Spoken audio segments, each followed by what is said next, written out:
بسم اللہ الرحمن الرحیم۔ السلام علیکم۔ محترم ناظرین، آج کی اس ویڈیو میں ہم آپ کو بتائیں گے کہ حضرت فاطمہ رضی تعالیٰ عنہا نے ایک ایسی کون سی جگہ پر جانا تھا کہ ان کے لیے اللہ تعالیٰ نے جنت سے ایک لباس بھیجا۔ ہوا کچھ یوں کہ ایک دفعہ نبی اکرم صلی اللہ علیہ وآلہ وسلم گھر پر موجود تھے تو دروازے پر دستک ہوئی۔ دیکھا تو یہودیوں کی کچھ عورتیں تھیں اور کہنے لگی، یا رسول اللہ صلی اللہ علیہ وآلہ وسلم، ہمارے گھر میں شادی ہے، اگر آپ اپنی بیٹی کو ہمارے گھر شادی میں بھیجیں گے تو ہمیں بہت خوشی ہوگی اور اس بات پر فخر ہوگا کہ حضرت محمد صلی اللہ علیہ وآلہ وسلم کی بیٹی ہمارے گھر تشریف لائی ہیں۔ لیکن اصل بات یہ تھی کہ وہ یہودی عورتیں جان بوجھ کر نبی پاک صلی اللہ علیہ وآلہ وسلم کے گھر آئیں اور حضرت فاطمہ کو شادی میں دعوت دی، کیونکہ وہ جانتی تھی کہ بی بی فاطمہ رضی اللہ تعالیٰ عنہا کے پاس پہننے کے لیے کوئی اچھا اور قیمتی لباس نہیں ہے۔ اس لیے انہوں نے حضور کو نیچا دکھانے کے لیے ان کی بیٹی کو شادی میں دعوت دی تاکہ وہ نبی اکرم صلی اللہ علیہ وآلہ وسلم اور ان کی بیٹی حضرت فاطمہ رضی اللہ تعالیٰ عنہا کا مذاق اڑایا جائے۔ اتنے بڑے نبی کی بیٹی کے پاس اچھا لباس نہیں ہے۔ ہمارے پیارے نبی صلی اللہ علیہ وآلہ وسلم کو ان کی اس سازش کے بارے میں پتہ تھا، لیکن پھر بھی انہوں نے ان سے بڑے احترام سے بات کی اور ان سے وعدہ کیا کہ بی بی فاطمہ ان کے گھر شادی پر ضرور آئیں گی۔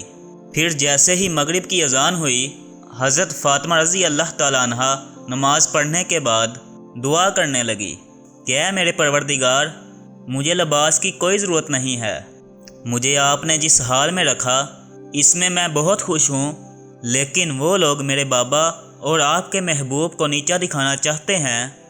اے میرے اللہ، ہم پر اس طرح سے اپنی رحمت کر دے کہ ہمیں ان یہودیوں کے سامنے شرمندگی نہ ہو۔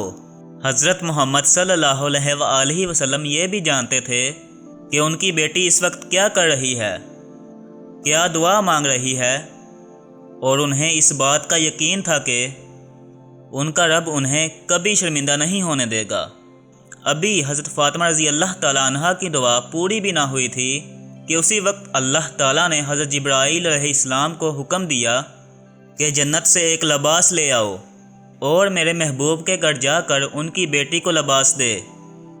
اور حضرت جبرائیل علیہ السلام نے جنت سے لباس لیا اور نبی اکرم صلی اللہ علیہ وآلہ وسلم کے دروازے کے پاس آئے اور اجازت مانگی کہ یا رسول اللہ، کیا میں اندر آ سکتا ہوں؟ کیسی شان ہے ہمارے پیارے نبی کی کہ ایک فرشتہ بھی ہمارے پیارے نبی صلی اللہ علیہ وآلہ وسلم کے گھر جانے کے لیے اجازت مانگتا ہے۔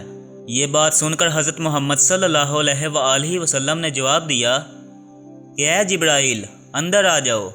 پھر حضرت جبرائیل علیہ السلام نے پیارے نبی کو بڑے عزت و احترام سے سلام کیا اور کہا کہ حضور، اللہ پاک نے آپ کی بیٹی فاطمہ کے لیے جنتی لباس بھجوایا ہے تاکہ وہ اس جنتی لباس کو پہن کر یہودیوں کے گھر جائیں، یہی ہمارے رب کا حکم ہے۔ اس کے بعد حضرت محمد صلی اللہ علیہ وآلہ وسلم نے اپنی بیٹی فاطمہ کو بلوایا اور کہا کہ اے بیٹی، دیکھو، یہ لباس تمہارے لیے اللہ تعالیٰ نے بھجوایا ہے، اب آپ اسے پہن کر یہودیوں کی دعوت میں شامل ہو جائیں۔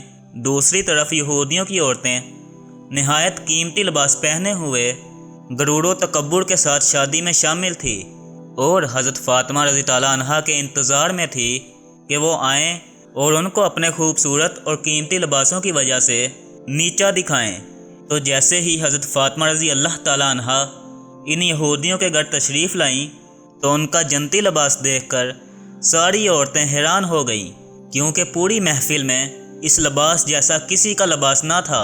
یہاں تک کہ لوگ دلہن کو چھوڑ کر بی بی فاطمہ رضی اللہ تعالیٰ عنہا کے لباس کو دیکھنے لگے، کیونکہ ان کے وہم و گمان میں بھی نہ تھا کہ حضرت فاطمہ اتنا خوبصورت اور قیمتی لباس پہن کر آئیں کہ شادی میں آنے والے سارے لوگ ان کے لباس کو دیکھ کر حیران رہ جائیں گے۔ آخرکار وہ یہودی عورتیں پوچھے بغیر نہ رہ سکی اور بی بی فاطمہ کے پاس آئیں اور پوچھا کہ آپ نے اتنا خوبصورت لباس کہاں سے لیا ہے؟ تو حضرت فاطمہ رضی اللہ تعالیٰ عنہا نے جواب دیا کہ یہ لباس مجھے میرے بابا نے دیا ہے۔ یہ سن کر وہ عورتیں بولی کہ آپ کے بابا نے یہ لباس کہاں سے خریدا ہے؟ تو آپ نے جواب دیا، میرے بابا نے یہ لباس خریدا نہیں ہے، بلکہ جبرائیل علیہ السلام یہ لباس میرے بابا کو دینے آئے تھے اور اللہ تعالیٰ نے جنت سے میرے لیے یہ لباس بھجوایا ہے۔ وہ عورتیں اس لباس کو ہاتھ میں پکڑ کر دیکھنے لگی کہ ہم نے آج تک اتنے قیمتی اور مہنگے لباس پہنے ہیں، لیکن اس جیسا لباس ہم نے آج تک نہیں دیکھا۔ اس واقعے سے متاثر ہو کر وہ یہودی عورتیں نبی پاک صلی اللہ علیہ وآلہ وسلم پر ایمان لے آئیں اور مسلمان ہو گئیں۔ اسی امید کے ساتھ اجازت دیں کہ آپ کو ہماری آج کی ویڈیو پسند آئی ہوگی۔ ملیں گے ایک اور ایمان افروز اور نئی اسلامی معلوماتی ویڈیو کے ساتھ، تب تک کے لیے اللہ حافظ۔ ناظرین، کمنٹ باکس میں اللہ کے 99 ناموں میں سے ایک نام ٹائپ ضرور کیجیے گا۔